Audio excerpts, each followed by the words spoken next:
Hello dear students, अपने ये जो आप लोगों का 12 तारीख को पेपर हुआ है, इस 12 तारीख के वाले पेपर को अपने डिस्कस कर रहे हैं, जिसमें आपका सिलेबस था chemical kinetics and organic compound containing halogens.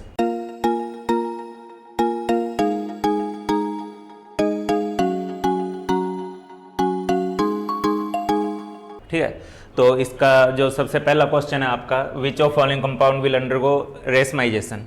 ठीक है, हाइड्रोलिसिस के ऊपर। तो अब ऐसी बात है, अगर रेसमाइजेशन अपने करवाना चाह रहे हैं तो कम से कम कायरल सेंटर होना चाहिए। ठीक है, और कायरल सेंटर अगर आप लोग देखोगे तो ये जो फोर्थ कंपाउंड जो है, जिसकी स्ट्रक्चर अगर आप बनाने जाओगे, ठीक है, हेक्सेन इसमें मेन है। पहले तो पहले आपने ये हेक्सेन बना लिया। ठीक है, और अब हेक्सेन के ऊपर 3 क्लोरो 3 मिथाइल। ठीक है, तो इस पे 3 क्लोरीन ग्रुप भी लगा है, मिथाइल ग्रुप भी लगा हुआ है। ठीक है, तो इसको देखते हुए आप देख सकते हो कि ये वाला जो कार्बन है ये कायरल कार्बन है, और इसमें जो SN1 मैकेनिज्म के थ्रू कार्बोकेटाइन बनते हुए जब हाइड्रोलिसिस होगी, तो इस हाइड्रोलिसिस के चलते जो प्रोडक्ट बनेगा या उसमें जो प्रोडक्ट बनेगा वो एक रेसमिक मिक्सचर की फॉर्म में बनेगा। ठीक है, तो अपने पास कायरल सेंटर होना चाहिए था, जो कि 4th ऑप्शन में है, इसलिए आपका इस आंसर जो है वो 4th हो जाएगा। ठीक है, उसके बाद अपने सेकंड क्वेश्चन 47th क्वेश्चन देख लेते हैं। ठीक है, तो 47th क्वेश्चन में आपको एक तरफ C2H5OH दिया हुआ है, एक तरफ आपको एक सेकेंड, नहीं चलने दी, एक तरफ आपको C2H5O- दिया हुआ है। ठीक है, तो ऑब्वियस सी बात है, यहाँ पे जो मेन बात है जो आपको समझने लायक है, ठीक है, वो यही है कि ये जो C2H5OH है ये एक वीक न्यूक्लियोफाइल है, और जो आपका C2H5O- है ये एक स्ट्रॉन्ग न्यूक्लियोफाइल है। तो वीक न्यूक्लियोफाइल जो है वो SN1 मैकेनिज्म को फेवर करेगा। ठीक है, और जो स्ट्रॉन्ग न्यूक्लियोफाइल है वो SN2 मैकेनिज्म को फेवर करेगा। ये क्लास का थ्योरेटिकल क्वेश्चन होना चाहिए आपके लिए। ठीक है, तो स्ट्रॉन्ग न्यूक्लियोफाइल जो होता है वो खुद से इनिशिएट करता है रिएक्शन को, और वीक न्यूक्लियोफाइल जो है वो कार्बोकेटाइन बनने का वेट करता है। इसलिए यहाँ पे वीक न्यूक्लियोफाइल के केस में SN1, ठीक है, और इस वाले केस में SN2। इवन एक एक्स्ट्रा पॉइंट अगर जानना है तो जब हम ऑर्गेनिक कंपाउंड की जब हाइड्रोलिसिस की बात करते हैं, तो हाइड्रोलिसिस या सोल्वोलिसिस, चाहे वाटर के साथ रिएक्शन है चाहे अल्कोहल वगैरह के साथ रिएक्शन है, ठीक है, ये SN1 मैकेनिज्म के थ्रू होती है।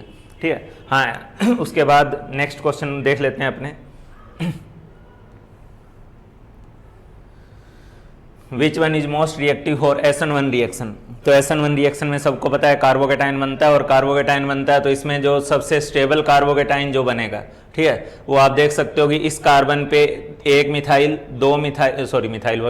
फिनाइल, दो फिनाइल, एक मिथाइल ग्रुप लगा हुआ है। ठीक है, तो इसके चलते जो कार्बोकेटाइन बनेगा आपका, ठीक है, वो हाईली रेजोनेंस स्टेबलाइज्ड होगा, हाइपर कंजुगेशन के थ्रू स्टेबलाइज्ड होगा। ये वाला कार्बोकेटाइन जो है वो सबसे ज़्यादा स्टेबल है इन बाकी जो रिलेटिव कार्बोकेटाइन जो फॉर्म होंगे। ठीक है, तो कार्बोकेटाइन की एक्स्ट्रा स्टेबिलिटी के चलते या सबसे ज़्यादा स्टेबिलिटी के चलते थर्ड जो है वो आपका SN1 के लिए सबसे ज़्यादा रिएक्टेंट होगा। उसके बाद क्वेश्चन नंबर 49 देख लेते हैं। ठीक है, 49 क्वेश्चन में आप लोगों को A एंड B को आइडेंटिफाई करना है। ठीक है, तो यहाँ पे एक तरफ आपका OCH3 ग्रुप लगा हुआ है, एक तरफ आपका NO2 ग्रुप लगा हुआ है। NO2 ग्रुप जिसको मैं नॉर्मली अपनी क्लासेस वगैरह में एक दानव ग्रुप की तरह बोलता हूँ, जो कार्बोकेटाइन को डिस्टेबलाइज करता है, कार्बोएनाइन को स्टेबलाइज करता है। ठीक है, तो आपका जब HCl वाले पार्ट में जब H+ पहले ऐड होगा, ठीक है, तो H+ ऐड होने के अपने पास वही 2 ऑप्शंस हैं। ठीक है, तो उन 2 ऑप्शंस के अंदर आप लोग देखो यहाँ पे, ठीक है, अगर इस वाले कार्बन पे मैं H जोड़ता हूँ, इस वाले कार्बन पे, ठीक है, तो इस वाले कार्बन पे H जोड़ने से नाइट्रो ग्रुप के बगल वाले कार्बन पे जो है वो प्लस चार्ज आ रहा है, इस कार्बन पे प्लस आ रहा है, जो कि लेस स्टेबल में आएगा। ठीक है, और अगर मैं H+ यहाँ जोड़ता हूँ इस वाले कार्बन पे, ठीक है, तो H+ यहाँ जोड़ता हूँ तो कम से कम नाइट्रो ग्रुप से दूर जो है वो प्लस चार्ज आएगा, जो कि रिलेटिवली ज़्यादा स्टेबल होगा। ठीक है, तो यहाँ पे आप लोगों का जब सबसे पहले HCl का एडिशन होगा इस केस में, ठीक है, तो उस एडिशन प्रोडक्ट जो होगा वो आपका OCH3 यहाँ पे, NO2 यहाँ पे, ठीक है, और इस कार्बन पे आपका हाइड्रोजन आएगा, और इस कार्बन पे कार्बोकेटाइन बनने के बाद जो है Cl आएगा। ठीक है, अच्छा, जब आप NaI एसीटोन, ड्राई एसीटोन में ये जो रिएक्शन करा रहे हो, जो कि सब जानते हैं फिंकलस्टीन रिएक्शन है, ठीक है, जो हेलोजन एक्सचेंज रिएक्शन का पार्ट है। अपने 2 हेलोजन एक्सचेंज रिएक्शन करते हैं, एक स्वार्ट्स रिएक्शन जो फ्लोरिनेशन के काम आती है, एक फिंकलस्टीन रिएक्शन जो आयोडीनेशन के काम आती है। ठीक है, तो यहाँ पे जब आप NaI ले रहे हो तो ये जो है इस क्लोरीन के बदले में आयोडीन लगाने का काम करेगा, और क्लोरीन के बदले में अगर आयोडीन लगाने का काम करेगा तो आप ऑप्शन मैच कर लो, ठीक है। इसका ये फोर्थ आंसर हो जा रहा है। पहले OCH3 के इस वाले कार्बन पे यहाँ पे Cl रहेगा, ठीक है। उसके बाद इस Cl के बदले में फिंकलस्टीन रिएक्शन के थ्रू जो है आयोडीन आ जाएगा, ठीक है। तो ये 49th का आंसर हो गया आपका।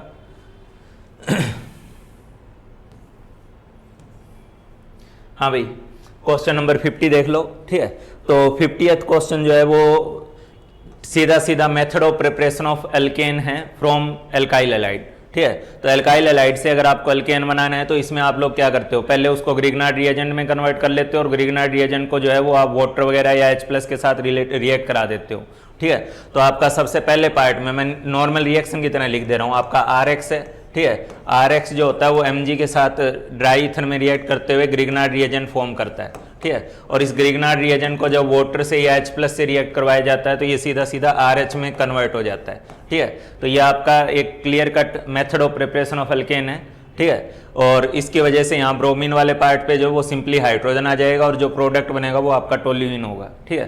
तो इसका आंसर आपका थर्ड हो जाएगा, ठीक है। उसके बाद which of following is not chiral, ठीक है। तो यहाँ पे जब आप लोग कायरल देख रहे हो तो ऑब्वियस ही आता है, अगर मैं सबको अलग अलग बनाऊं, ठीक है, प्रोपेनोइक एसिड, तो प्रोपेनोइक एसिड जब आप बनाने जाओगे, ठीक है, ये चलो प्रोपेनोइक एसिड अगर बनाए हम लोग यहाँ पे, तो यहाँ पे अपने 2 हाइड्रोक्सी प्रोपेनोइक एसिड, तो ऑब्वियस ही बात है ये कार्बन जो है वो कायरल कार्बन है, ठीक है। अगर हम 2 ब्यूटेनॉल बनाएं, ठीक है, तो 2 ब्यूटेनॉल में भी ऑब्वियस ही बात है ये वाला जो कार्बन है ये कायरल कार्बन है, ठीक है। उसके बाद आप 2,3 डाइब्रोमोपेंटेन बना रहे हो, तो 2,3 डाइब्रोमोपेंटेन के अंदर तो अपने पास 2 कायरल कार्बन है, ठीक है। यहाँ ब्रोमीन लगा है 2 पे, थर्ड पे ब्रोमीन लगा है, ये भी कायरल है, ये भी कायरल है, ठीक है। फिर आपका जो थर्ड ऑप्शन है, ठीक है, फोर्थ ऑप्शन सॉरी, तो इसमें जब पेंटेन बना रहे हो आप लोग, ठीक है, तो पेंटेन के थर्ड पोजीशन पे अगर आप ब्रोमीन लगा रहे हो तो ऑब्वियस ही बात है ये कार्बन कायरल कार्बन नहीं है, क्योंकि इसके इस तरफ भी इथाइल ग्रुप लगा हुआ है, इस तरफ भी इथाइल ग्रुप लगा हुआ है, दोनों ग्रुप सेम है, ठीक है। इसलिए आपका जो आंसर होगा वो फोर्थ आंसर हो जाएगा। उसके बाद क्वेश्चन नंबर 52, ठीक है। तो 52 जो है ये आपका जो RCl को आप लोगों ने ट्रीट किया है NaCN के साथ, ठीक है। तो NaCN के साथ जो RCl की रिएक्शन होती है, अगर मैं यहाँ साइड में लिखूँ तो RCl + NaCN जो होता है, ठीक है, ये आपका RCN फॉर्म करता है, ठीक है। ये भी आपका नॉर्मल न्यूक्लियोफिलिक सब्स्टिट्यूशन रिएक्शन है और इस न्यूक्लियोफिलिक सब्स्टिट्यूशन रिएक्शन से आपका जो पहले प्रोडक्ट बनेगा वो CH3 CH2 और CN हो जाएगा, ठीक है। वैसे भी मोस्टली इस रिएक्शन का यूज जो है हम लोग कार्बन की अगर चेन या कार्बन की सॉरी ये जो ऑर्गेनिक कंपाउंड की जो लेंथ है, कार्बन का जो नंबर है उसको बढ़ाने के लिए यूज करते हैं, ठीक है। तो आपका CH3 CH2 CN बना पहले पार्ट में, ठीक है। अब इसका हम लोगों ने हाइड्रोजनेशन करवा दिया है, तो हाइड्रोजनेशन से जो है आपका नाइट्राइल ग्रुप जो होता है ये CH3 CH2 और CH2 NH2 ग्रुप में कन्वर्ट हो जाएगा, ठीक है। यहाँ पे CH2 NH2 हो जाएगा आपका, ठीक है। अच्छा, उसके बाद इस पे एसिटिक एनहाइड्राइड से ट्रीट किया गया है, तो एसिटिक एनहाइड्राइड से जब आप इसको ट्रीट करोगे तो वैसे तो ये एल्काइल हैलाइड वाले टॉपिक का टेस्ट है, लेकिन ये जो रिएक्शन है ये आप नाइट्रोजन फैमिली में पढ़ते हो, ये NH2 ग्रुप जो है इसका एसाइलेशन हो जाएगा, ठीक है। तो एसाइलेशन के लिए हम लोग या तो एसिटिक एनहाइड्राइड यूज करते हैं, और एसिटिक एनहाइड्राइड यूज नहीं करेंगे तो फिर हम RCOCl यूज करते हैं, ठीक है। तो यहाँ पे आपका CH3 CH2 CH2 NH2 के बदले में यहाँ मैंने बोला एसिटाइलेशन या एसाइलेशन आप इसको ओवरऑल बोल सकते हो, ठीक है। तो ये C डबल बॉन्ड हो CH3 ग्रुप आ जाएगा यहाँ पे एसिटिक एनहाइड्राइड के साथ रिएक्शन के बाद। तो ऐसा प्रोडक्ट इसमें कहाँ है वो आप देख लो, ठीक है। तो साफ साफ दिख रहा है, फर्स्ट आंसर हो जाएगा आपका।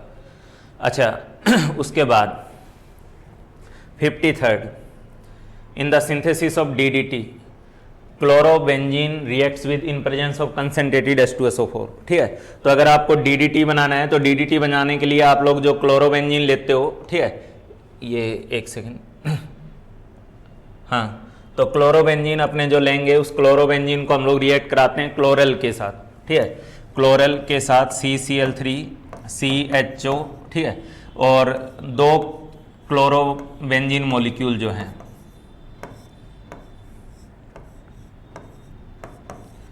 यहाँ पे अलग से हाइड्रोजन दिखा रहा हूँ, ठीक है। तो कंसंट्रेटेड H2SO4 जिस काम के लिए सबसे जाना जाता है, पानी निकालने के लिए, वाटर रिलीज करने के लिए, ठीक है। तो यहाँ पे जो आपका H और H वाला जो पार्ट है, ये वाला पार्ट यहाँ पे वाटर की फॉर्म में निकलेगा, ठीक है। और यहाँ वाटर की फॉर्म में ये लिबरेट होते हुए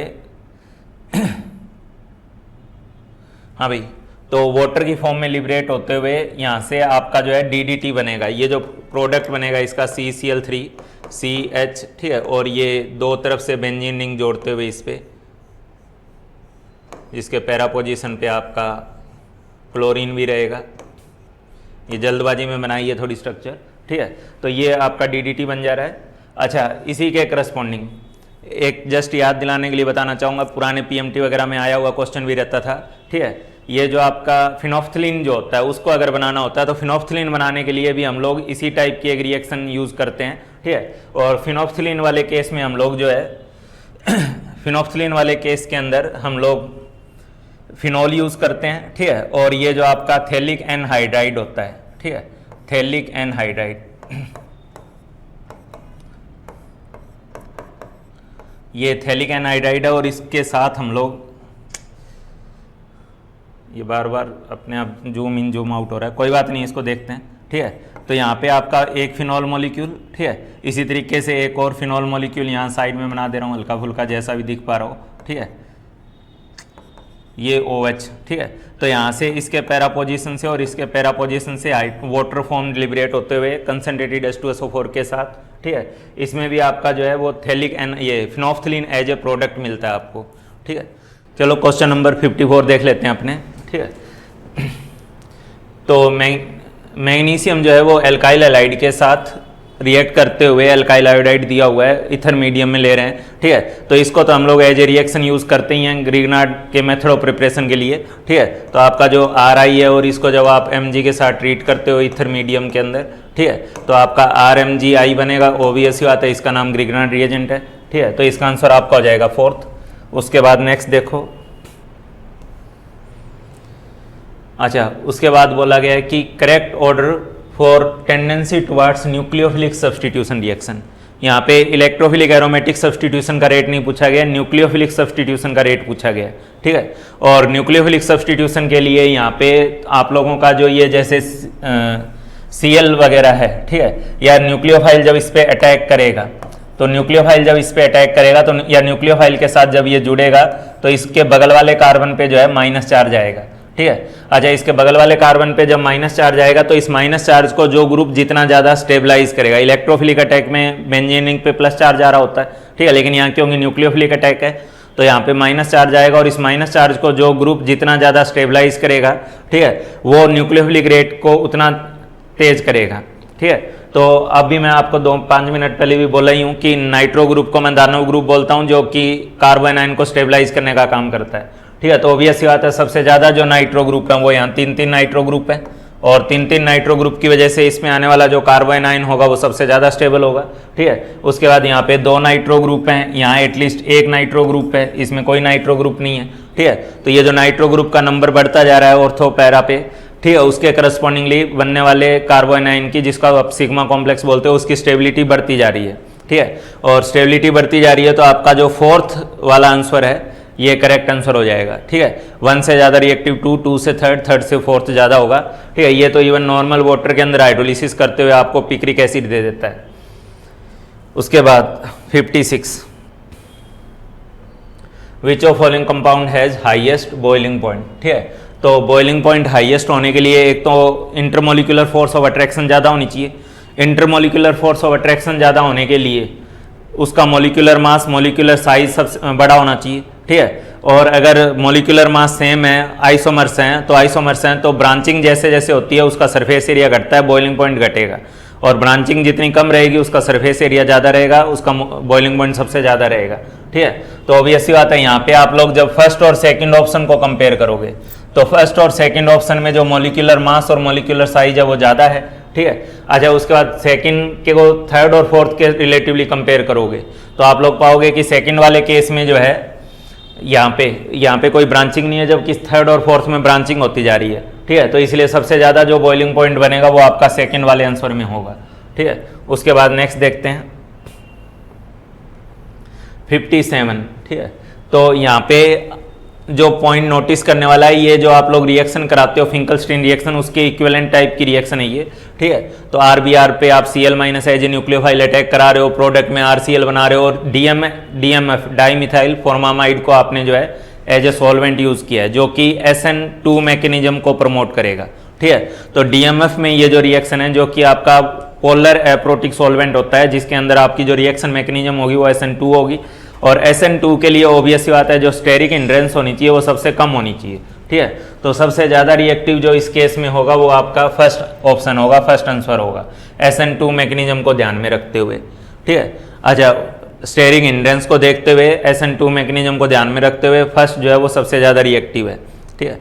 उसके बाद आप लोग इसमें देखो, इसमें बोला गया which of following is a secondary benzylic halide, ठीक है। तो मतलब आपका जो कार्बन है वो सेकेंडरी बेंजाइलिक हैलाइड आपका, मतलब कौन सा इसमें सेकेंडरी बेंजाइलिक हैलाइड है, अगर ये अपने को चेक करना है, ठीक है।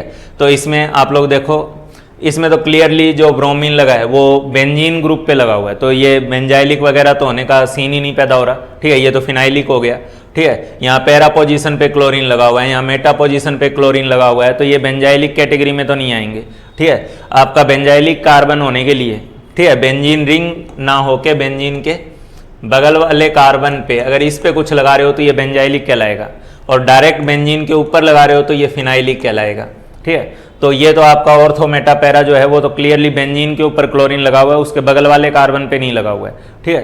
तो इसका आंसर अगर आपको देखना है तो ये आपका क्लियरली फोर्थ आंसर बन रहा है, ठीक है। जिसको अगर स्ट्रक्चर बनाई जाए तो पहली बात तो ब्यूटेन है, ब्यूटेन है, और ब्यूटेन के अंदर आपका पहले कार्बन पे ब्रोमीन बता रखा है, चलो ब्रोमीन लगा दे रहे हैं, ठीक है। थर्ड कार्बन पे आपको डाई मिथाइल बना रखा है, ठीक है, तो यहाँ डाई मिथाइल भी लगा दे रहे हैं। फिर 1 फिनाइल, ठीक है, 1 फिनाइल बोला हुआ है, ठीक है। तो 1 पे ही फिर से फिनाइल भी लगाया हुआ है, ठीक है। तो ये बेंजीन रिंग है, बेंजीन के ये बगल वाला कार्बन है, और बगल वाले कार्बन के ऊपर आपका ब्रोमीन लगा है, तो ये सेकेंडरी कार्बन भी है, ठीक है। तो ये 2 डिग्री कार्बन है, साथ में ये बेंजाइलिक कार्बन है बेंजीन के बगल वाला कार्बन होने की वजह से, तो इसका आंसर आपका हो जाएगा फोर्थ वाला।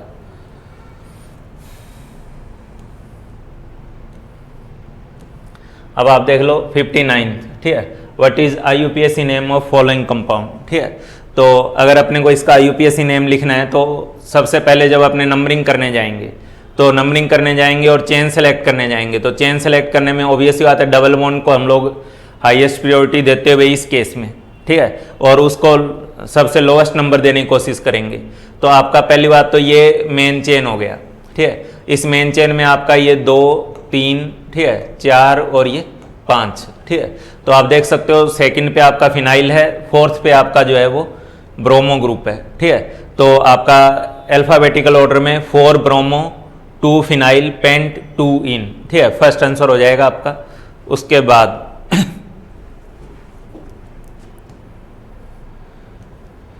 ये जो क्वेश्चन नंबर 60 है, ठीक है, तो क्वेश्चन नंबर 60 में यहाँ पे आप लोग जो ब्रोमीन है, ठीक है, तो ब्रोमीन के थ्रू पहले जब ये होपफुली ये क्लास में करी हुई मैकेनिज्म होगी, ब्रोमिनेशन जब होता है तो एक cyclic halonium ion as a intermediate बनता है, ठीक है। और साइक्लिक हेलोनियम आयन जब एज ए इंटरमीडिएट बनता है यहाँ पे, तो पहले आपका ये इंटरमीडिएट बनेगा यहाँ पे इस तरीके का।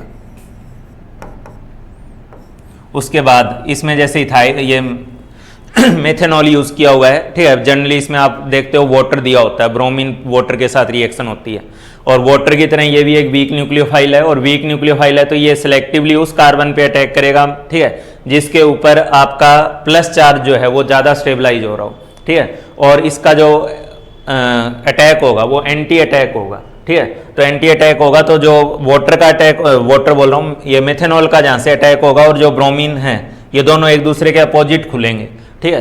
तो और दूसरी बात यहाँ पे इस कार्बन पे आप देख सकते हो ऑक्सीजन के बगल में होने की वजह से इस वाले कार्बन पे जो प्लस चार्ज है वो ज़्यादा स्टेबलाइज होगा, ठीक है। ऑक्सीजन के जस्ट बगल वाले कार्बन पे जो प्लस चार्ज बनता है वो अपने आप में रेजोनेंस स्टेबलाइज होता है, ठीक है। तो इस ऑक्सीजन के बगल में जो कार्बन पे प्लस चार्ज रहेगा वो ज़्यादा स्टेबलाइज होगा, ठीक है।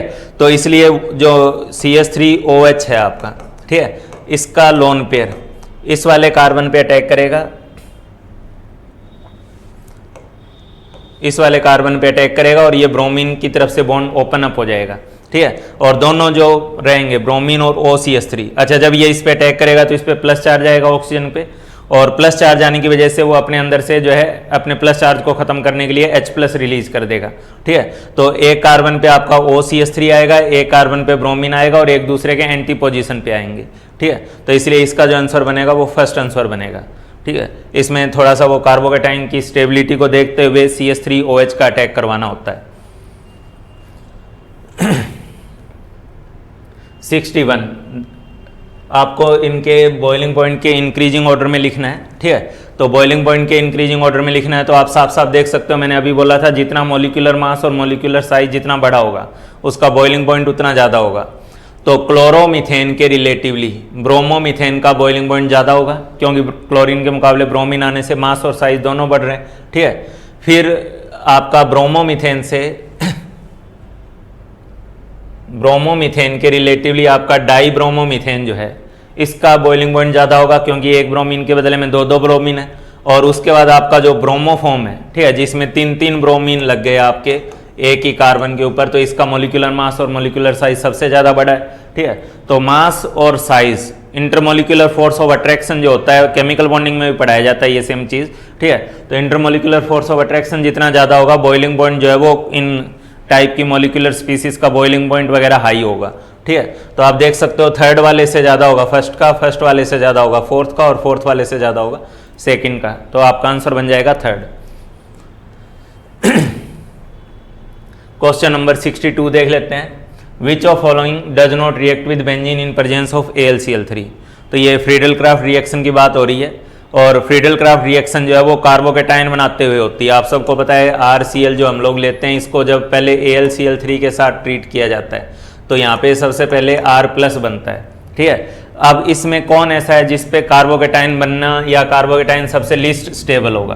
तो आप सबको पता है बेंजीन पे जो क्लोरीन लगा हुआ है, ठीक है, यहाँ पे अगर आप कार्बोकेटाइन बनाने जाओगे तो फिनाइलिक कार्बोकेटाइन बनेगा। और आप लोगों को नॉलेज है फिनाइलिक एंड विनाइलिक कार्बोकेटाइन, ये जो 2 टाइप के कार्बोकेटाइन होते हैं ये बहुत अनस्टेबल होते हैं, और बहुत अनस्टेबल होने की वजह से यहाँ पे आपको फ्रीडल-क्राफ्ट अल्काइलेशन देखने को नहीं मिलेगा। ठीक है, तो आप अगर बेंजीन ले रहे हो, ये क्लोरोबेंजीन ले रहे हो, तब भी आपका रिएक्शन नहीं होगा। इवन आप लोग C और Cl भी लेते तब भी ये रिएक्शन नहीं देता। ठीक है, तो आपका आंसर बन गया फर्स्ट। अच्छा, उसके बाद यहाँ पे न्यूक्लियोफिलिक ऑर्डर पूछा गया है। ठीक है, तो जब न्यूक्लियोफिलिक साइट सेम होती है, जैसे कि इन सब केस में आप देखो कि ऑक्सीजन ही न्यूक्लियोफिलिक साइट का काम कर रहा है सब में। ठीक है, RO- है एक तरीके से, ये मतलब O पे माइनस है सब में एक तरीके से। और जब न्यूक्लियोफिलिक साइट सेम रहती है तो उस केस में न्यूक्लियोफिलिसिटी एंड बेसिसिटी जनरली पाया जाता है कि पैरेलल वेरी करती है। ठीक है, जो उनकी बेसिक स्ट्रेंथ का ऑर्डर होता है वही उनकी न्यूक्लियोफिलिक स्ट्रेंथ का ऑर्डर होता है। ठीक है, अब आप लोगों को नॉर्मल GOC में इतनी नॉलेज सबको रहती है कि एल्कोहल से वाटर की एसिडिक स्ट्रेंथ ज़्यादा होती है। एल्कोहल का जो ये एल्काइल पार्ट होता है वो एसिडिक स्ट्रेंथ को घटाने का काम करता है +I से। ठीक है, वाटर से ज़्यादा एसिडिक स्ट्रेंथ होती है, थोड़ा ये लिखने का इश्यू हो जा रहा है इसमें बार बार। वाटर से ज़्यादा एसिडिक स्ट्रेंथ होती है आपकी फिनॉल की। ठीक है, क्योंकि इससे बनने वाला फिनॉक्साइड एनाइन जो है वो आपका रेजोनेंस स्टेबलाइज रहता है। ठीक है, और इससे ज़्यादा एसिडिक स्ट्रेंथ होती है आपकी CH3COOH की। ठीक है, जिसको शॉर्ट में अगर लिखना हो तो ACOH लिखा जाता है। ठीक है, तो इसके का ये तो एसिडिक स्ट्रेंथ का ऑर्डर है। ठीक है, एसिडिक स्ट्रेंथ का ऑर्डर है, तो इनकी जो बेसिक स्ट्रेंथ का ऑर्डर होगा वो बेसिक स्ट्रेंथ का ऑर्डर होगा RO- की बेसिक स्ट्रेंथ सबसे ज़्यादा, फिर HO- की बेसिक स्ट्रेंथ, ठीक है, फिर PHO- की बेसिक स्ट्रेंथ, फिर आपका ACO- की बेसिक स्ट्रेंथ। और जो बेसिक स्ट्रेंथ का ऑर्डर होगा वही आपकी न्यूक्लियोफिलिक पावर का ऑर्डर होगा। ठीक है, तो आप न्यूक्लियोफिलिक पावर इनकी कंपेयर कर सकते हो। ठीक है, इसलिए आंसर आपका हो जाएगा यहाँ D आंसर हो जाएगा। अच्छा, इसमें बोला गया है arrange the following in decreasing order of E2 reaction. ठीक है, अच्छा E2 रिएक्शन जो है वो उसका सबसे मेन पॉइंट तो आपको ये पता होना चाहिए कि ये एंटी पोजीशन से होती है। ठीक है, एंटी प्लेनर पोजीशन से होती है। ठीक है, मतलब आपका यहाँ पे कार्बन के साथ मान लो यहाँ हाइड्रोजन है, ठीक है, तो ब्रोमीन जो है इसका एंटी पोजीशन पे होना चाहिए, ठीक है। तो बेस जो होता है वो बेस जब इस हाइड्रोजन को एब्स्ट्रैक्ट करता है, तो हाइड्रोजन को जो एब्स्ट्रैक्ट करता है तो ये जो इलेक्ट्रॉन फ्री होता है यहाँ पे इस बॉन्ड का, इस बॉन्ड का जो इलेक्ट्रॉन फ्री हो जाता है वो इस पे इधर रिवर्स एंड से ब्रोमीन को बाहर निकालने का काम करता है, ठीक है। तो यहाँ पे आपका carbon double bond carbon create होगा, लेकिन एंटी पोजीशन पे होना चाहिए, ठीक है।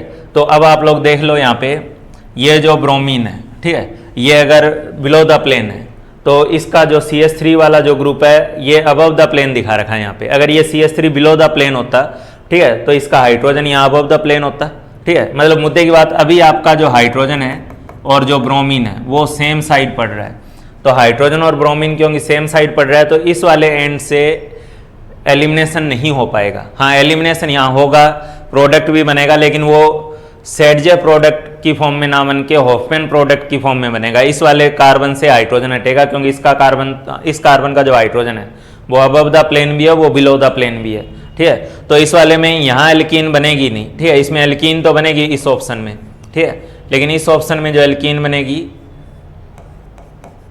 वो इस तरह बनेगी, ठीक है, एटलीस्ट बन जाएगी, ठीक है। इस वाले केस में क्या हो गया कि ब्रोमीन बिलो द प्लेन है, ठीक है, और इस कार्बन का मिथाइल ग्रुप जो है वो भी अबव द प्लेन है, इस कार्बन का जो मिथाइल ग्रुप है वो भी अबव द प्लेन है।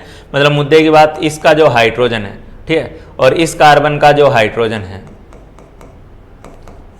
इन दोनों कार्बन का हाइड्रोजन और ब्रोमीन रिंग के सेम साइड में, और सेम साइड में होने की वजह से ये E2 मैकेनिज्म के थ्रू एलिमिनेशन दे ही नहीं पाएंगे, ठीक है। और E2 मैकेनिज्म के थ्रू एलिमिनेशन नहीं दे पाएंगे, इसलिए सबसे लीस्ट रिएक्टिव की अगर बात करूं तो आपका आंसर ये सेकंड ऑप्शन सबसे लीस्ट रिएक्टिव होगा E2 एलिमिनेशन के मामले में, ठीक है। उसके बाद आपका ये जो है इसमें ब्रोमीन आपका अबव द प्लेन है और इसका मतलब हाइड्रोजन जो है वो इस रिंग के बिलो द प्लेन है।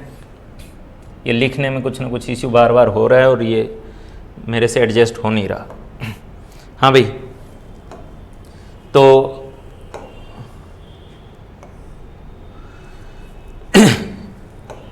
यहाँ पे जो हाइड्रोजन है वो आपका बिलो द प्लेन है।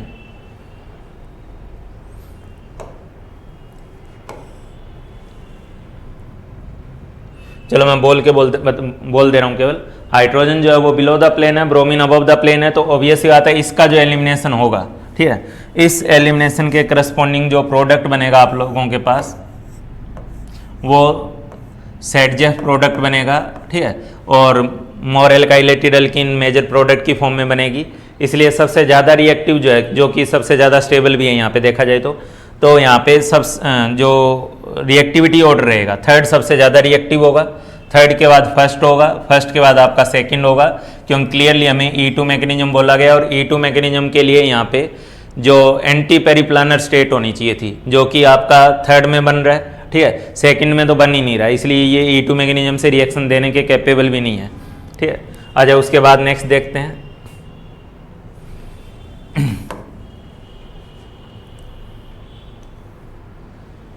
हाँ भाई, क्वेश्चन में बोला गया है कंसीडर द फॉलोइंग रिएक्शन और इसका मेजर प्रोडक्ट बताने को बोला गया है, ठीक है। तो इसका अगर मेजर प्रोडक्ट बनाना है तो पहली बात तो HBr जब इस पे ऐड करेगा, ठीक है, तो HBr ऐड करेगा तो आप सब देख पा रहे हो यहाँ पे बनाई दे रहे हैं,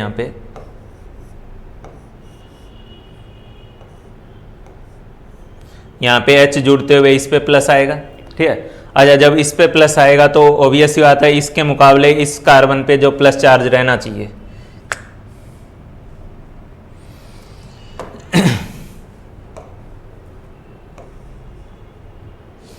हाँ भाई,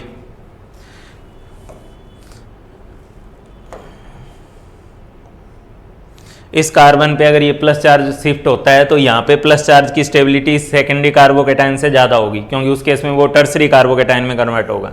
तो यहाँ पे आपका 1,2 मिथाइल शिफ्टिंग होगी, ठीक है, और 1,2 मिथाइल शिफ्टिंग की वजह से यहाँ पे आपका जो रीअरेंजमेंट के बाद जो नया कार्बोकेटाइन बनेगा, यहाँ पे मिथाइल आ जाएगा, इस पे प्लस चार्ज आ जाएगा, ठीक है, और इस पे प्लस चार्ज आने के बाद जो Br माइनस है वो इस प्लस पे ऐड होगा, ठीक है, और आपका D आंसर प्रोडक्ट हो जाएगा इसका, ठीक है। तो D बनेगा यहाँ पे मेजर प्रोडक्ट की फॉर्म में।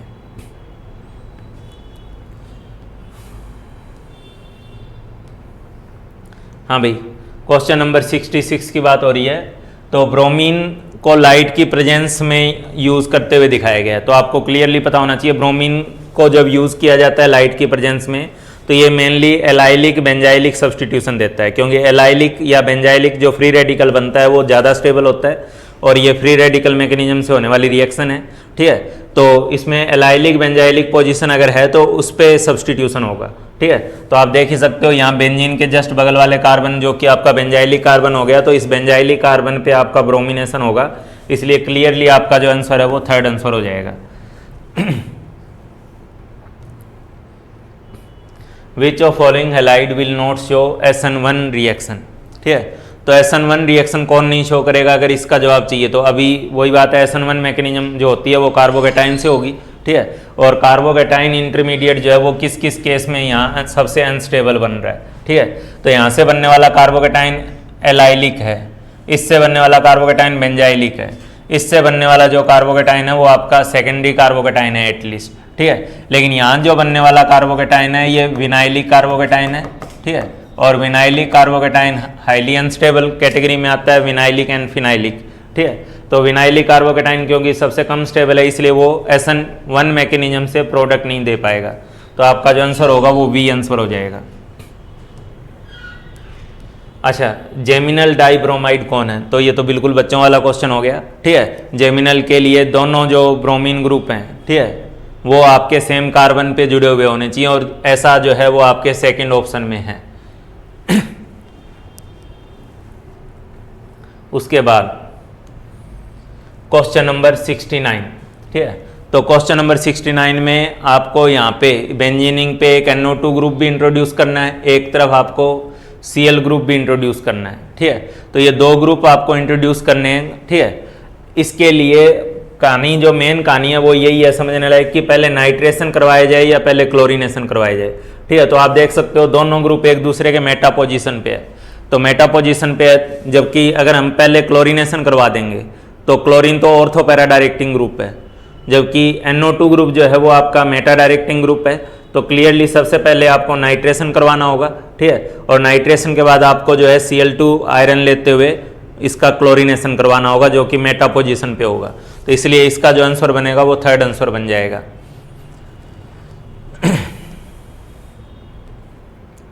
हाँ भाई, क्वेश्चन नंबर 70 में आप देख रहे हो यहाँ पे ब्रोमीन के अपोजिट साइड से OH का अटैक हो रहा है।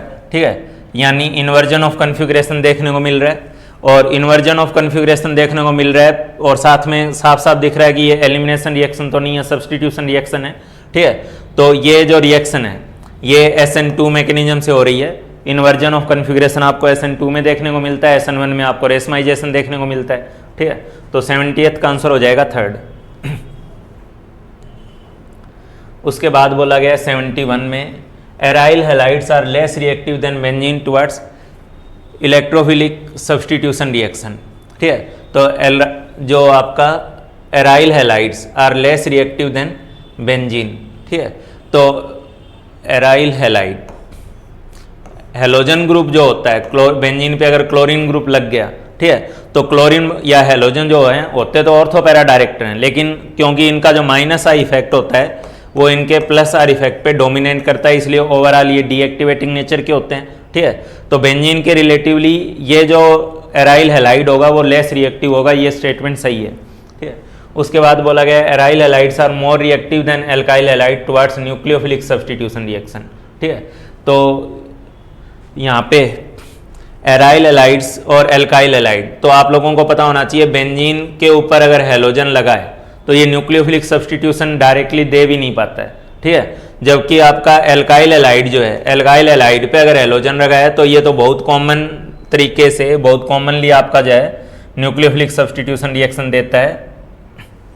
न्यूक्लियोफाइल जो है इस पे वही SN1 या SN2 मैकेनिज्म से रिएक्ट करते हुए X को निकालते हुए RNUI बना लेगा, NU बना लेगा। ठीक है, तो ये सब्सटीट्यूशन जो रिएक्शन है SN1 है चाहे SN2 है, इस टाइप की रिएक्शन भी एल्काइल हैलाइड में ज़्यादा देखने को मिलेगी। ठीक है, एराइल हैलाइड तो बहुत लेस रिएक्टिव है, उस पर भी वो तब रिएक्शन देता है न्यूक्लियोफिलिक सब्सटीट्यूशन जब उस पर कोई दानव ग्रुप लगा हो, मतलब स्ट्रॉन्ग -I -R वाला ग्रुप लगा हुआ हो। ठीक है, तो आपका aryl halide are more reactive than alkyl halide, तो ये स्टेटमेंट आपकी जो है ये फॉल्स है, ठीक है। तो क्लियरली आपका जो आंसर बनेगा statement 1 is true and statement 2 is false.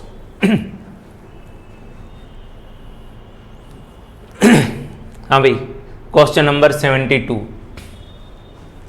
तो इसमें रिएक्टेंट तो एक कॉमन रिएक्टेंट बोल दिया गया है RX।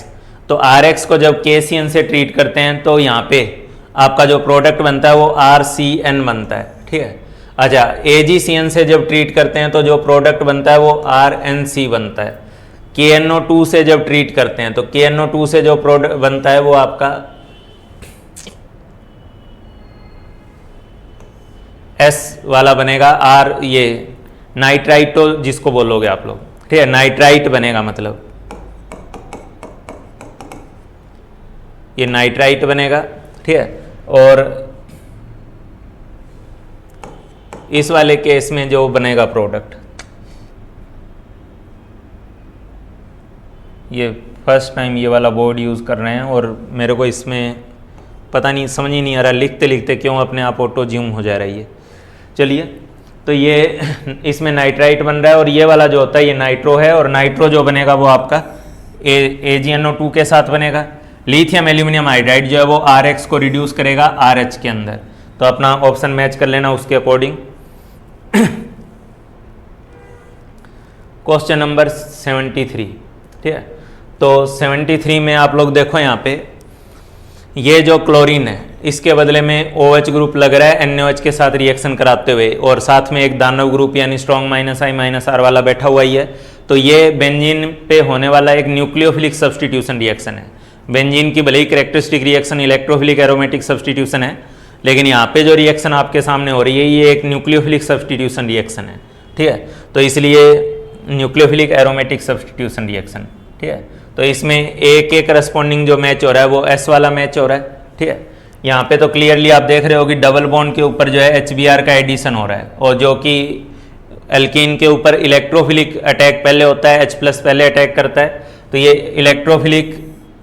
इलेक्ट्रोफिलिक एडिशन रिएक्शन है, ठीक है।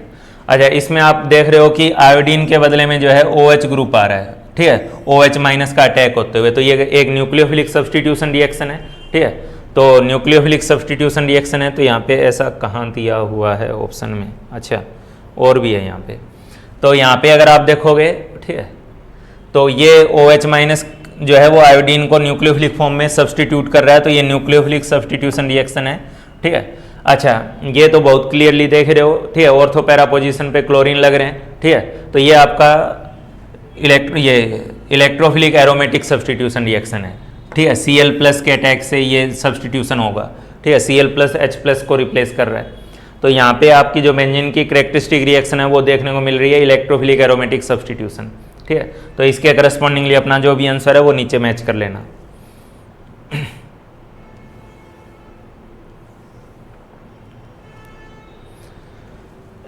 हाँ भाई, उसके बाद यहाँ पे जो क्वेश्चन नंबर 74 है, ठीक है। तो इसमें जैसे फर्स्ट ऑप्शन जो दिया है आपको, ठीक है, फर्स्ट ऑप्शन का जो बॉइलिंग पॉइंट है वो सबसे ज़्यादा होना चाहिए, ठीक है। वो इसका कारण ये है कि फर्स्ट ऑप्शन के करस्पॉन्डिंग आपका जो डाइपोल मोमेंट है वो सबसे ज़्यादा है, ठीक है। तो इसका डाइपोल मोमेंट सबसे ज़्यादा, और डाइपोल मोमेंट ज़्यादा होने की वजह से इसका जो बॉइलिंग पॉइंट है वो सबसे ज़्यादा है, ठीक है। तो इसके केस में अगर अपने आंसर मैच करने जाएं तो पहले तो बोला गया है boiling point of second is more than that of one, ठीक है। तो ये तो गलत स्टेटमेंट है, ठीक है। गलत होने का कारण मैंने बता ही दिया, फर्स्ट का डाइपोल मोमेंट ज़्यादा है, इसलिए फर्स्ट का बॉइलिंग पॉइंट जो होगा वो सेकंड वाले से ज़्यादा होगा, ठीक है। उसके बाद बोला गया boiling point of second is list among the given, ठीक है। एक्चुअली इसका हर चीज़ का प्रॉपर एक्सप्लेनेशन दे पाने की बजाय ये जो क्वेश्चन है ये थोड़ा सा मैं कह सकता हूँ डाटाबेस टाइप का क्वेश्चन ज़्यादा है, ठीक है। और क्योंकि एनसीईआरटी में इसका डाटा बॉइलिंग पॉइंट का दिया हुआ है, ठीक है। तो आप बॉइलिंग पॉइंट में जब इसका एनसीईआरटी वाला डाटा देखोगे तो आपको पता चलेगा कि सेकंड का जो बॉइलिंग पॉइंट है वो इन सब में सबसे कम है, ठीक है। फर्स्ट का एक्सप्लेनेशन हम देते हैं, वो देते हैं डाइपोल मोमेंट के भी आप पे, ठीक है। लेकिन ये जो सेकंड वाला है इसके लिए आपको कोई लॉजिक ना देते हुए मेरे को डाटा पे ही जाना पड़ेगा, ठीक है। तो सेकंड का बॉइलिंग पॉइंट जो है वो सबसे लिस्ट है यहाँ पे, ठीक है। उसके बाद बोला गया melting point of third is highest among the given structure. Melting point जो होता है वो इंटरमोलिकुलर फोर्स ऑफ अट्रैक्शन के साथ साथ मॉलिक्यूल के पैकिंग पे डिपेंड करता है। और क्योंकि ये मॉलिक्यूल जो है वो रिलेटिवली एक सिमेट्रिक मॉलिक्यूल है, ठीक है, तो इसकी जो पैकिंग होगी वो इन बाकी दोनों मॉलिक्यूल के रिलेटिवली, इनकी जो आपस में ऐसे ही मॉलिक्यूल जो आपस में पैक करेंगे, तो इस थर्ड वाले की जो पैकिंग है वो सबसे ज़्यादा अच्छी होगी। और थर्ड वाले की पैकिंग सबसे ज़्यादा अच्छी होने की वजह से इसका मेल्टिंग पॉइंट सबसे ज़्यादा होगा, ठीक है। उसके बाद बोला गया है melting point of 1 is greater than that of second, ठीक है। तो 1 का जो मेल्टिंग पॉइंट है वो सेकंड से ज़्यादा है, तो उसका कारण वही हो जाएगा आपका, ठीक है। कौन सा कारण? वही डाइपोल मोमेंट इसका ज़्यादा है, ठीक है। पैकिंग तो इनकी दोनों की थोड़ी थोड़ी बिगड़ी हुई है, लेकिन फर्स्ट वाले का क्योंकि डाइपोल मोमेंट ज़्यादा है इसलिए उसका मेल्टिंग पॉइंट जो है वो ज़्यादा है, ठीक है। अच्छा, उसके बाद अगर आप लोग इस ऑप्शन को नहीं समझ पा रहे थे तब भी आपका एटलीस्ट फर्स्ट ऑप्शन और ये जो ऑप्शन है थर्ड ऑप्शन, इसके हिसाब से ही आप चेक कर सकते थे कि ये फर्स्ट ऑप्शन क्लियरली इनकरेक्ट है, ये चेक कर सकते थे, ठीक है, और थर्ड ऑप्शन करेक्ट है, ये चेक कर सकते थे। तो यहाँ से आप ऑप्शन मैचिंग का काम भी कर सकते थे। हाँ भाई, ये 75 में जो क्वेश्चन दिया हुआ है इसके बारे में ही अभी थोड़ी देर पहले बात कर रहा था, ठीक है। जितने दानव ग्रुप लगे रहेंगे, न्यूक्लियोफिलिक सब्स्टिट्यूशन रिएक्शन जो होगा, nucleophilic aromatic substitution reaction, benzene ring पे जो सब्स्टिट्यूशन हो रहा है वो सबसे ज़्यादा ईजी कंडीशन पे होगा। इवन मैं अभी थोड़ी देर पहले बोला भी था कि इसको तो अगर नॉर्मल वाटर से भी ट्रीट कर दिया जाएगा तो भी आपका पिक्रिक एसिड बन जाता है, ठीक है। ये वाले की बात कर रहा हूँ, ठीक है। तो इसमें जितना NO2 ग्रुप बढ़ता जाएगा उतना इसको रिएक्ट कराने के लिए जो ड्रास्टिक कंडीशन जो मेंटेन करनी होती है वो उतनी कम होती जाएगी, ठीक है। तो आपका सबसे ज़्यादा टेम्परेचर जो बता रखा है वो 443 यहाँ बता रखा है। तो और A में आपका एक ही NO2 ग्रुप है, यहाँ दो NO2 ग्रुप है, ठीक है। तो A का जो मैच करेगा वो P के साथ मैच करेगा। जब 2 NO2 ग्रुप लगेंगे, ठीक है, तो उसके ऊपर यहाँ पे रिएक्शन रेट ऑटोमेटिकली बढ़ जाएगा। तो यहाँ पे जो हमें टेम्परेचर मेंटेन करना होगा वो रिलेटिवली लो टेम्परेचर से भी काम चल जाएगा। और यहाँ पे तो केवल वार्म वाटर, वो ये गर्म पानी के साथ भी डायरेक्ट रिएक्शन हो जाएगी, ठीक है। तो आपका जो आंसर बनेगा वो फर्स्ट आंसर बन जा रहा है, A का P, B का Q, C का R, जो दिया था वही डायरेक्ट मैच हो रहा है एक दूसरे के साथ।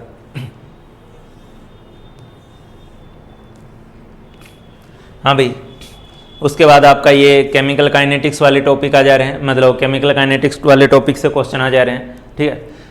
तो ज़्यादातर क्वेश्चन तो आपके जो इस टेस्ट में थे वो इसी रिलेशन पे बेस्ड थे, जो आपका एक जनरल रिलेशन होता है A times A plus B times B giving C times C plus D times D। तो सबको पता है कि ये जो रिलेशन होगा 1/A minus dA/dt is equal to 1/B minus dB/dt is equal to 1/C dC/dt is equal to 1/D of D/dt। भाई, तो ज़्यादातर क्वेश्चन आपके इसी रिलेशन पे बेस्ड हैं, ठीक है। तो इस रिलेशन के करस्पॉन्डिंगली मुझे लग रहा है कुछ क्वेश्चन तो आपको डायरेक्ट बताने लायक ही नहीं है। जैसे अब ये है फोर्थ है, तो फोर्थ में आपका जो 1/3 times of D of Br2/dt जो बनेगा, ठीक है, वो बनेगा आपका 1/5 टाइम्स, इक्वल टू का साइन यूज़ किया था मैंने यहाँ पे, इक्वल टू है यहाँ पे, 1/5 times minus D of Br minus by dt। हाँ भाई, और इस 3 को जब आप उधर ले जाओगे तो आपका क्लियरली आंसर जो है वो फोर्थ आंसर हो जाएगा। यहाँ पे भी आपको rate of disappearance of A दिया हुआ है, ठीक है, और आपको rate of appearance of B पूछा है। तो आप साफ साफ देख सकते हो कि जो आपका 1/3 टाइम्स dB/dt होगा is equal to 1/2 times minus dA/dt होगा, ठीक है। तो इसकी वैल्यू रखते हुए आप इसका भी आंसर निकाल लोगे डायरेक्टली। हमें dB/dt निकालना है मुद्दे की बात, ठीक है। तो 3 को आप उधर लाते हुए वैल्यू रख लेना, जो भी आंसर बनेगा उसके हिसाब से चेक कर लेना। Which of following statement regarding rate constant is constant. तो क्लास में आपको बार बार बताया जाता है कि जो रेट कांस्टेंट की वैल्यू होती है ना वो कंसंट्रेशन पे डिपेंड करती है ना वो प्रेशर पे डिपेंड करती है। रेट कांस्टेंट की वैल्यू डिपेंड करती है या तो टेम्परेचर पे या कैटलिस्ट पे, ठीक है। तो कैटलिस्ट का टॉपिक यहाँ पे है नहीं इस ऑप्शंस में, ठीक है। तो दूसरा जो ऑप्शन है वो आपका टेम्परेचर वाला है, ठीक है। तो रेट कांस्टेंट जो है वो टेम्परेचर पे डिपेंड करेगा, प्रेशर वॉल्यूम के ऊपर इंडिपेंडेंट रहेगा।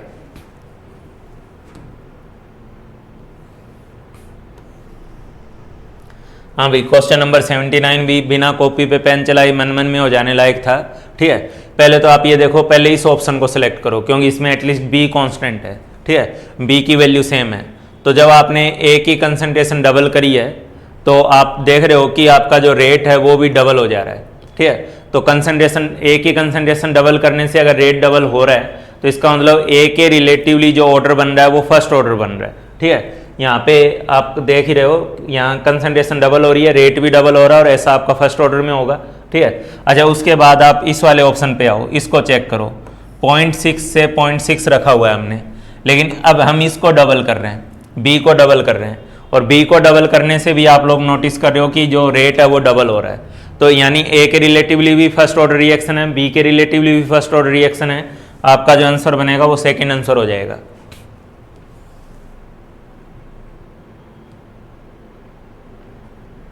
हाँ भाई, उसके बाद बोला गया the rate law for a certain reaction is found to be. Rate law आपको दिया हुआ ही है, और इसमें बोला गया है ए की कंसंट्रेशन हम लोगों ने डबल करी है, तो इसको डबल कर रहे हैं। बी की कंसंट्रेशन को हमने हाफ किया है, लेकिन उसका स्क्वायर भी तो हो रहा है साथ में, ठीक है, और स्क्वायर हो रहा है, तो ये वैल्यू आपकी फाइनली जो बचेगी वो 1/2 के बराबर बच रही है। तो जो रेट होगा बाद का रेट, वो इनिशियल रेट का 1/2 हो जाएगा, ठीक है। तो ए की कंसंट्रेशन डबल हो रही है लेकिन बी की कंसंट्रेशन हाफ हो रही है, तो बी का जो पार्ट है वो डोमिनेटिंग होगा, ठीक है। तो 2 × 1/2 का स्क्वायर करते हुए आप साफ साफ देख रहे हो कि जो बाद का रेट होगा, फाइनल रेट जो होगा, वो ओरिजिनल रेट का 1/2 रह जाएगा, ठीक है। उसके बाद 81, यहाँ पे बोला गया है a + 2b गिविंग c, ठीक है। और ये क्या क्वेश्चन है, ये तो बिल्कुल ही आसान सा क्वेश्चन है। ऑर्डर ऑफ द रिएक्शन आपसे पूछा गया, तो ऑर्डर ऑफ रिएक्शन पूछा गया तो पावर का सम कर लो 1 + 2, ठीक है। तो 1 + 2 का सम करते हुए आपका जो ऑर्डर आ रहा है वो क्लियरली थर्ड ऑर्डर रिएक्शन हो रही है ये। अच्छा, उसके बाद 82 के अंदर देख लो, इसके अंदर बोला गया कि फर्स्ट ऑर्डर रिएक्शन है जो 90% कंप्लीट हो रही है 90 मिनट में। तो आप लोग केमिकल काइनेटिक्स में एक फॉर्मूला यूज़ करते हो 2 पॉइंट, इसको भागना ही है। अब पता नहीं मेरे से भाग के क्या करेगा ये।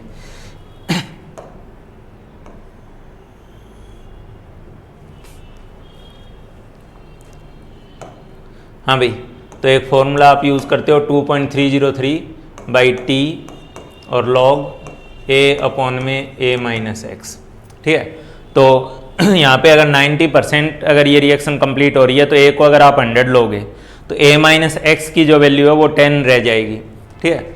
x की वैल्यू 90 है, a-x की वैल्यू 10 है, तो यहाँ 2 पॉइंट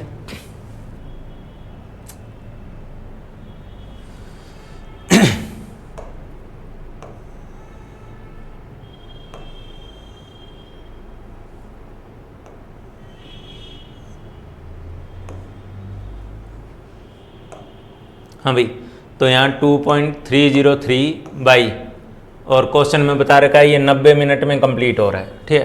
तो यहाँ 90 आ जाएगा, लॉग के अंदर जो है आपका 100/100 - 90, यानी सीधा सीधा log 10 बन रहा है, और log 10 की जो वैल्यू है वो आपकी 1 के बराबर हो गई, ठीक है। तो ये k आ गया, और k आ जाने के बाद जब आप t हाफ निकालने जाओगे तो t हाफ की वैल्यू आपको पता है,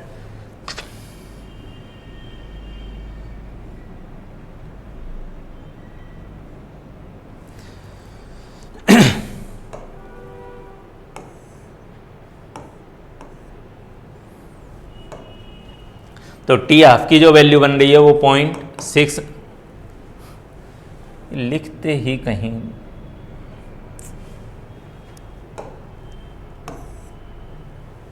हाँ भाई 0.6,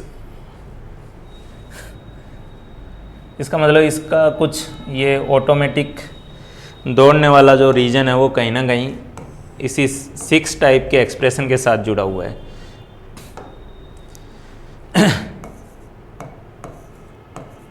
चलो अच्छी बात है। 0.693/K आपका टी हाफ होता है फर्स्ट ऑर्डर रिएक्शन के करस्पॉन्डिंगली। तो यहाँ पे आप ये वैल्यू रखते हुए K की जो वैल्यू आ रही है इसको यूज़ करते हुए आप टी हाफ निकाल लोगे। हाँ भाई, which does not changes with time for a first order reaction. तो पहला है अमाउंट ऑफ रिएक्टेंट, तो भाई साहब रिएक्शन हो रही है तो अमाउंट ऑफ रिएक्टेंट तो चेंज होगी ही होगी, ठीक है। उस the amount of reactant that disappears in each half life, अच्छा थोड़ा को स्टेटमेंट थोड़ी अलग है, the amount of reactant that disappears in each half life. तो ऑब्वियस ही बात है, ये तो चाहे फर्स्ट ऑर्डर हो चाहे कोई भी ऑर्डर हो, ठीक है। अगर यहाँ पे आपका फर्स्ट हाफ लाइफ की बात करते हो तो ये अगर ये इनिशियल ए है तो ये पहले हाफ में जो कंज्यूम हुआ वो a/2 कंज्यूम हुआ है, दूसरे हाफ में जो कंज्यूम हुआ है वो a/4 कंज्यूम हुआ है, ठीक है। a/4 रह गया, a/4 कंज्यूम हुआ है, यहाँ a/2 रह गया और a/2 कंज्यूम हुआ है। तो ऑब्वियस सी बात है, कोई भी ऑर्डर हो, फर्स्ट ऑर्डर हो चाहे कोई भी ऑर्डर हो, सक्सेसिव हाफ लाइफ पीरियड में जो अमाउंट कंज्यूम हो रही है वो तो अलग अलग ही होगी, एक a/2, एक a/4, एक a/8, इस टाइप से चलेगी, ठीक है। अच्छा, उसके बाद द कंसंट्रेशन ऑफ रिएक्टेंट, तो रिएक्शन हो रही है तो कंसंट्रेशन ऑफ रिएक्टेंट तो चेंज होगी होगी। उसके बाद बोला the length of each half life, तो फर्स्ट ऑर्डर में जो हाफ लाइफ पीरियड होती है वो इनिशियल कंसंट्रेशन पे डिपेंड नहीं करती, तो चाहे आपका इनिशियल कंसंट्रेशन ए है, चाहे a/2 है, चाहे a/4 है, हाफ लाइफ पीरियड की जो वैल्यू रहती है वो सेम रहती है, ठीक है। तो इसलिए आपका थर्ड आंसर हो जाएगा इसमें। हाँ भाई, उसके बाद ये जो आपका 84 क्वेश्चन है, ठीक है। तो 84 क्वेश्चन है तो ये तो आपको क्लियरली पता होना चाहिए कि 75% रिएक्शन कंप्लीट होने का मतलब यही है, ठीक है, कि ये दो हाफ लाइफ पीरियड को रिप्रेजेंट कर रहा है। और क्योंकि फर्स्ट ऑर्डर रिएक्शन में दोनों हाफ लाइफ पीरियड आपस में बराबर होते हैं, ठीक है, इसलिए ये जो है वो 2 times of half life period की वैल्यू को रिप्रेजेंट कर रहा है। और 2 time of half life period की वैल्यू एक तरीके से आपको 60 दे रखी है, तो हाफ लाइफ पीरियड जो हो गया आपका वो 30 मिनट हो गया। तो बिना कॉपी पे पेन चला ही हो जाना चाहिए था।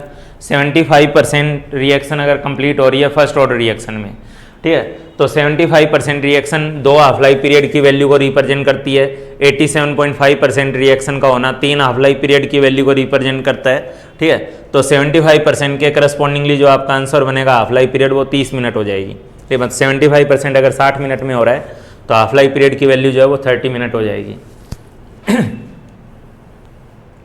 उसके बाद यहाँ पे फिर आपको 75% का टाइम पीरियड दे रखा है 1.386 आवर, ठीक है। तो इसका इसी डाटा से आप अपने मन में डायरेक्टली चेक कर सकते थे कि इसका जो हाफ लाइफ पीरियड होगा, ठीक है, वो 1.386 डिवाइडेड बाई 2 के बराबर होगा। बहुत धीरे लिखना पड़ रहा है तब जाके सही से लिख पा रहे हैं, ठीक है। और ये वैल्यू आपकी जो होगी 0.693 आ जा रही है आवर में, ठीक है।